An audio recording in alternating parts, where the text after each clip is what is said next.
प्यारे बच्चों, आपका इस YouTube चैनल में स्वागत है। हमेशा स्वागत रहता है, रहेगा।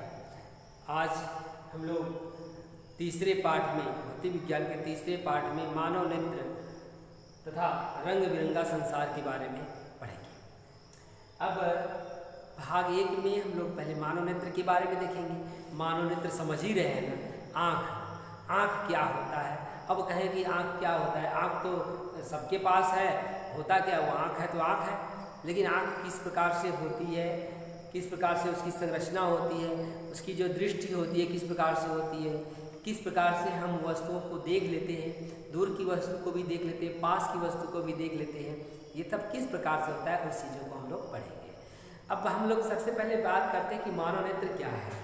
तो प्यारे बच्चों, मैं आपको बता दूं कि नेत्र एक मनुष्य के सभी अंगों में एक अद्वितीय ऐसा अंग है कि इसकी भूमिका सबसे अधिक होती है, सबसे अलग होती है, हटकी होती है, और कहा जाए ये उत्तम ही अंग है।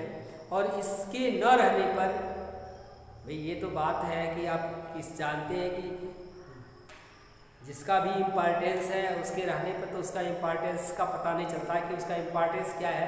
उसके इम्पॉर्टेंस का पता कब चलता है, उसके एब्सेंटी में चलता है। जब वो नहीं रहता है ना, तब उसकी बात ये समझ में आती है कि यार वो तो बहुत अच्छा आदमी है, ये तो बेचारा मर गया ना, बहुत अच्छा था, इतना अच्छा था कि वो बहुत गरीबों का मदद करता था, सबका मदद करता था। हम जब जाते थे ना घर पे तो बड़ा सम्मान देता था, कुर्सी चरपाई देता था, बैठने के लिए देता था, पानी पिलाता था।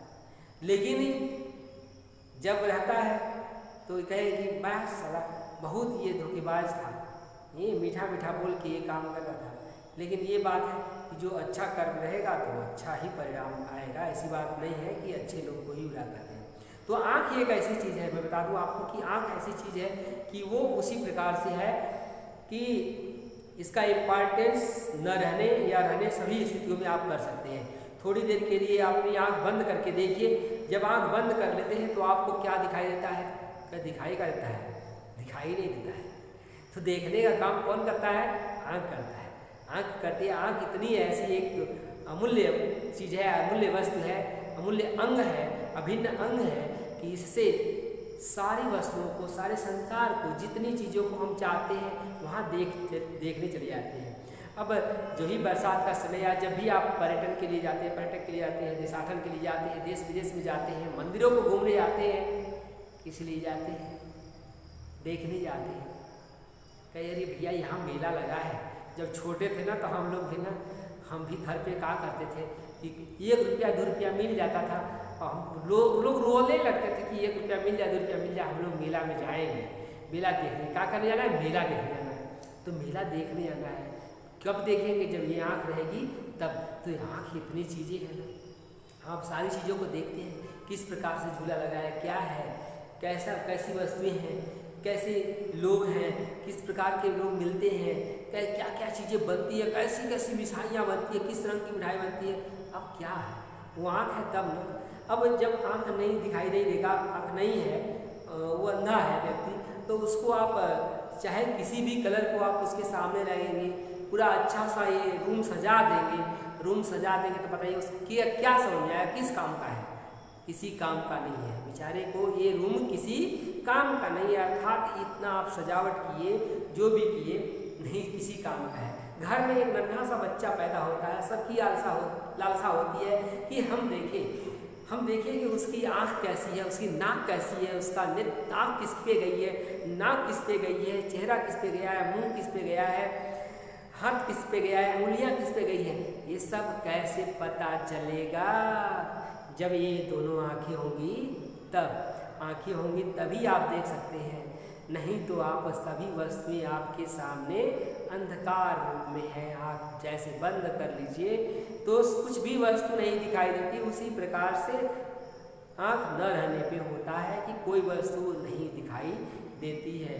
अब आपके संपर्क में कोई आएगा, जैसे आग है, समझ में आया कि अपने आग है, लेकिन मुझे क्या पता आग है? जब अंधे व्यक्ति आए, नहीं दिखाई दे रहा है, तो जब आग जो है उसके टच में आएगी, संपर्क में आए, तब पता चला कि उसका हाथ जल गया हो, पैर उसका जल गया हो।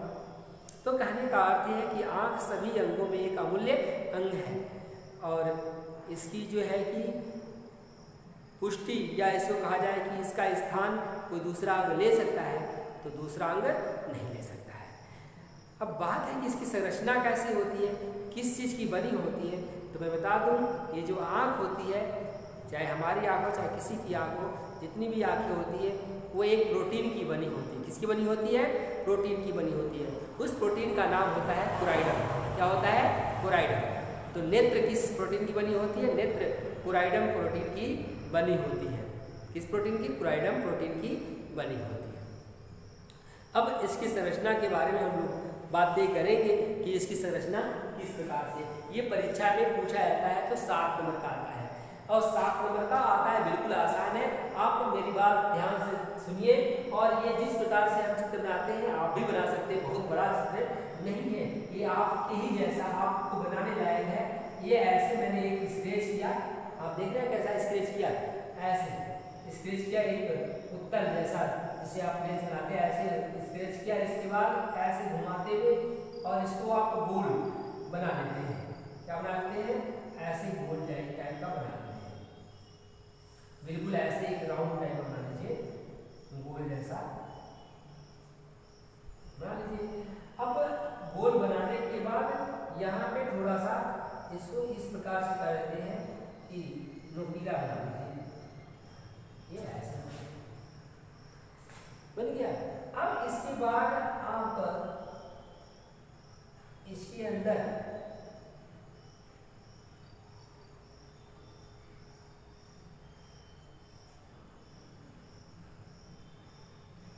ये ऐसे बनाते हैं, थोड़ा सा ऊपर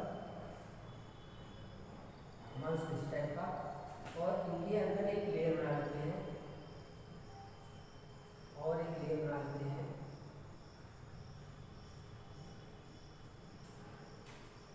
इस प्रकार का एक लेयर बन जाए जो आगे आप यहीं को मिला लीजिए,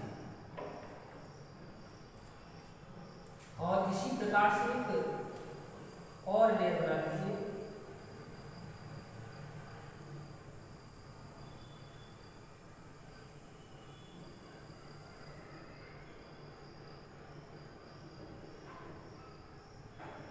ऐसे बना लेते हैं।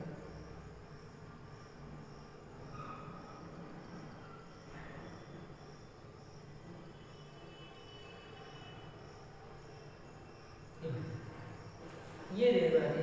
अब कहें कि 3 लेयर क्यों बनाए? 3 लेयर से क्या मतलब है? ये सबसे बाहरी लेयर होती है, इसको कहते हैं दृढ़ पटल। क्या कहते हैं?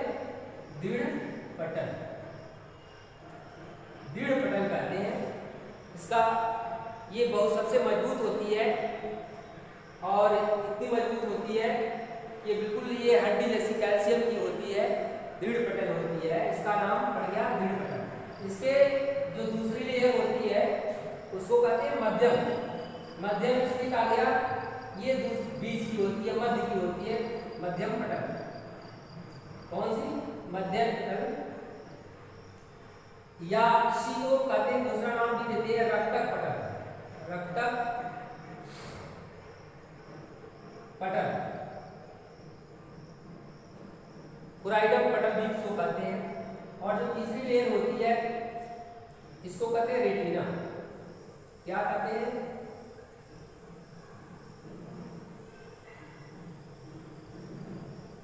या इसी को दूसरी भाषा में हम कहते हैं दृष्टि पटल।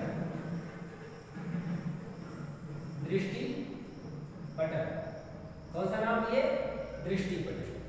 दृष्टि पटल इसलिए कहे कि इसी पे प्रतिबिंब बनता है, इसमें दिखाई देता है, इसलिए इसका नाम पड़ गया दृष्टि। 3 बातें आपको समझिए, बिल्कुल समझ में आ जाएगा। बाहर की सबसे पटल होती है, परत होती है, उसको कहते हैं दृढ़ पटल। दूसरा जो होती है बीच में होती है उसको मध्यम पटल या रक्तक पटल कहते हैं। तीसरी जो परत होती है उसको कहते हैं रेटिना या दृष्टि पटल कहते हैं, जिसमें प्रतिबिंब बनता है। और इसी दृष्टि पटल पर ना एक बिंदु होता है, इस बिंदु का नाम देते हैं पीत बिंदु। पीत बिंदु, कौन सा? पीत बिंदु। अब कहेंगे पीत बिंदु क्या होता है? ये पीले रंग का होता है, ऐसा कुछ नहीं। आप देखिए, जब टीवी देखते हैं मोबाइल में एक शार्प चीज आती है, शार्प बटन होती है, वो उसको चमकीला ब्राइटनेस से कहते हैं। जब किसी चीज़ को वो चमकीला बनाने का काम करता है, स्पष्ट दिखाने का काम करता है। उसी प्रकार से यहाँ पर भी आँख में भी कौन सी एक पेच होगी, पेच तो होती नहीं, तो एक प्रकृति ने एक ऐसा बना दिया है, स्थान दे दिया है जिसका नाम दे दिया पित्त बिंदु। ये इसका काम ये होता है कि जितने भी इस पे रेटिना में प्रतिबिंब बनते हैं उसको वो लाइट देता है, चमकीला बनाता है, स्पष्ट दिखाने का काम करता है। और ये जो सारी जो जितनी भी वेन्स हैं वो जहाँ पे मिलती है उसका नाम होता है अंध बिंदु।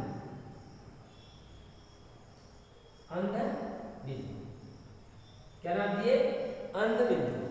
तो ये बातें, और इसके बीच में ना एक द्रव भरा होता है, क्षार द्रव। उस क्षार द्रव का नाम होता है काचाभ द्रव।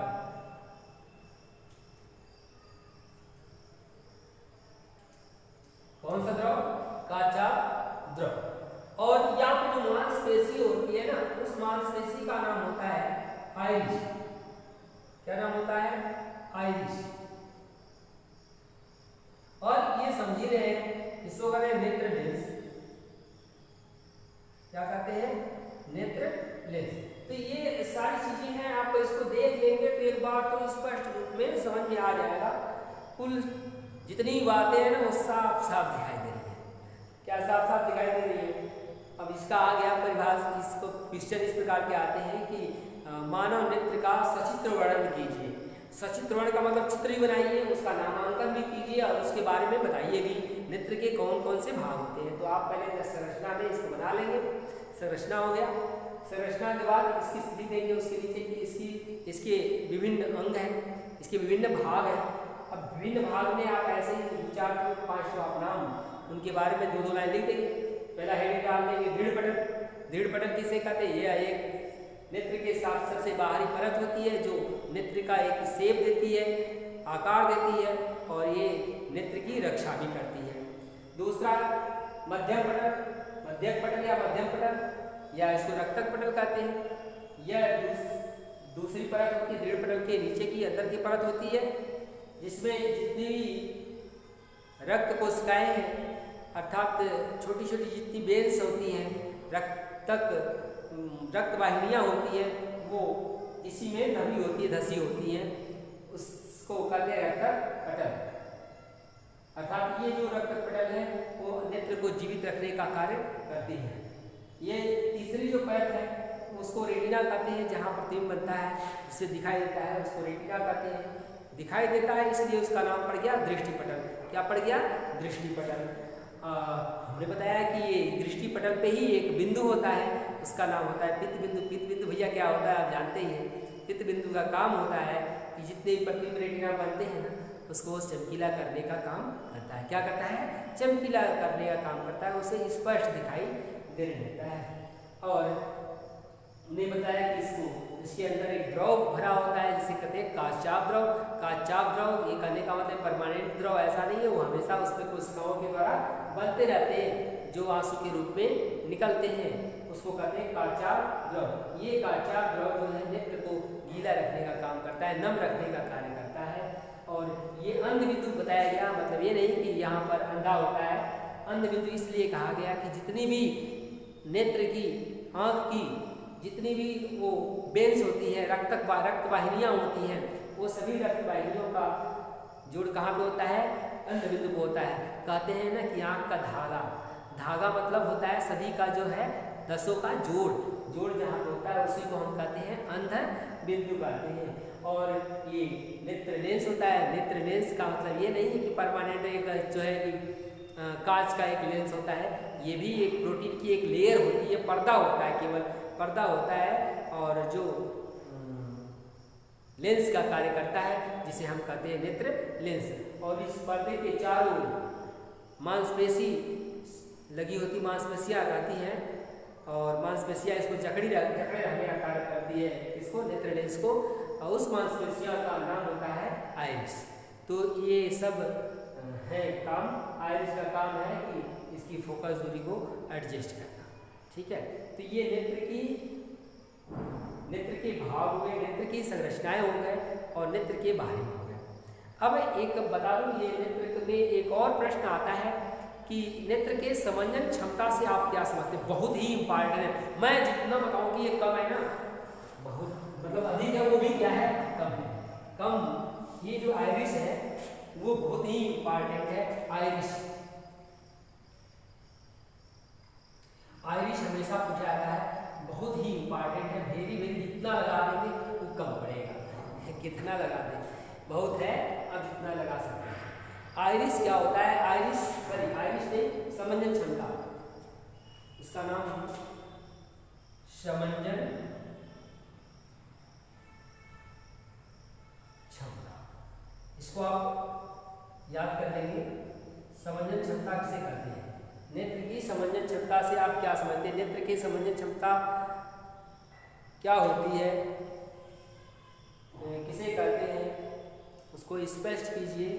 तो मैं बता दूं आपको, नेत्र की समंजन क्षमता, नाम समझ में आ रहा है, समंजन मतलब होता है एडजस्टमेंट करना होता है। किसको, इस फोकस दूरी को, नेत्र की फोकस दूरी को। हमने बताया कि हमारे पास भगवान ने ऐसी आंख दिया है कि वो हर जगह के दूर की वस्तु को यहाँ की भी देख लेते हैं, हुआ की भी देख लेते हैं, हुआ का भी देख लेते हैं, हुआ का भी देख लेते हैं, बहुत दूर का देख लेते हैं, पास का भी देख लेते हैं। लेकिन ये बताइए, अगर लेंस ले लीजिए और लेंस से आप देखिए, तो आप देखते हैं तो कुछ दूरी पे देखने के बाद दिखाई देगा, बड़ा दिखाई देगा, छोटा दिखाई देगा, फिर कहीं रखने पे नहीं दिखाई देता है, मतलब दिखाई दिखता है तो बड़ा छोटा दिखाई देता है, एक बराबर दिखाई नहीं देता है। लेकिन ये बताइए कि ये जो डस्टर है ना, आप यहाँ देख रहे हैं तो इतना बड़ा है, जितना बड़ा है 6 इंची का है, 5 इंची का है। आप अगर ना 2 किलोमीटर 100 मीटर दूर भी ले जाएंगे तो उतना ही, बहुत अधिक दूरी ले आते हैं तो वो छोटा दिखाई देने लगता है। ऐसा क्यों होता है, ऐसा मैं बता देता हूँ कि ये होता है समंजन क्षमता पे होता है, ये एडजस्टमेंट पे होता है, नेत्र की फोकस दूरी पे एडजस्टमेंट। हमारे पास भगवान ने, प्रकृति ने ऐसा एक नेत्र लेंस दिया है कि जिसे आप ना छोटा बड़ा, उससे छोटा उससे बड़ा कर सकते हैं, जितना चाहे उतना बना सकते हैं। ये प्रकृति का लेंस है। होता क्या है कि जब हमें पास देखना होता है ना, तो ये जो मांसपेशियां हैं, जो आइरिस है, ये जो मांसपेशियां हैं वो पास देखना होता तो अपनी हमारी जो पलक होती है वो सिकुड़ जाती है, तो ये सिकुड़ जाता है। जब सिकुड़ता है तो ये अपने आप क्या होता है, ऐसे हो जाता है। जब सिकुड़ेगा तो ये ऐसे हो जाएगा, दबाएगा तो ये ऐसे हो जाएगा, ऐसे होगा तो इसकी जो फोकस दूरी है ना, ये बहुत छोटा सा वैसे बन जाएगा, घूम अधिक दूर में, मतलब कम दूरी में घूम जाएगा, तो इसकी फोकस दूरी क्या होती है, कम हो जाती है। अब फोकस दूरी कम हो जाती है तो फोकस दूरी पे ही प्रतिबिंब बनता है, तो वो हमें आराम से जो है ना कि छोटे पंजरों को देख लेते हैं। लेकिन ये कहिए कि और छोटे पास देख ले, और जब एकदम पास आएंगे जितना मुड़ना होगा उतना ना मुड़ेगा। अब ये जितना हो सकता है, अब ये कहेंगे आज इसको और छोटा करो, अब इससे छोटा नहीं हो सकता। इसके आँख जितना बंद करेंगे, जितना एकदम में छोटा करने पर आँखियाँ बंद हो गई, आँखियाँ बंद हो जाएगी तो दिखाई कहाँ देगा। तो जितना होता है छोटा हो सकता है, उसको देख सकते हैं। तो ये छोटा भी दूर पास भी देख लेते हैं और दूर भी देख लेते हैं। दूर क्या, अब दूर जब देखना होता है तो ये अपने आप ही क्या होता है, ये आइरिस फैलने लगती है, आँख फाड़ने लगती है, ऐसे मुझे फाड़ देती है आँख। फाड़ने का ऐसे खींच के नहीं, आँख बहुत बड़ी खुल जाती है। जब खुल जाती है आँख तो इसकी जो आइरिस खींचने के कारण इसकी फोकस दूरी क्या होती है, ऐसे बढ़ जाती है। जब फोकस दूरी बढ़ जाती है ना, तो दूर की वस्तु भी दिखाई नहीं देती है और उतने बड़ा दिखाई देती है। तो ऐसी हम नेत्र, ऐसी प्रकृति ने हमारे पास नेत्र दिया है, जिससे पास की दूरी और पास की वस्तु और दूर की वस्तु दोनों को ये हमारी आँख देख लेती है और एक बराबर दिखती है। ये नहीं कि आप 5 फीट का थे तो यहाँ पे 2 फीट का दिखाई पहले आ गया तो, और दूर चले गए तो 9 फीट दिखाई, ऐसा नहीं होता है। वो जितना रहेगा उतना ही दिखाई देंगे। तो ये काम होता है, इसका जो कला है, इसका जो गुण है, वो आइरिस का कमाल होता है। किसका कमाल होता है, आइरिस का कमाल होता है। फोकस दूरी को एडजस्ट करने में आइरिस का बहुत बड़ा योगदान होता है। समंजन क्षमता इसको कहते हैं, इसी को समझ का कि किसी नेत्र की फोकस दूरी को समायोजित करने की क्षमता को, किसी नेत्र की फोकस दूरी को समायोजित करने की क्षमता को नेत्र की समंजन क्षमता कहते हैं। तो ये बहुत ही इंपॉर्टेंट है, इसको आप देख लीजिए, ठीक है। इसकी विशेष जानकारी अब हम अगले लेक्चर में देंगे, अगले भाग में देंगे। तब तक वो आपको बहुत बहुत धन्यवाद।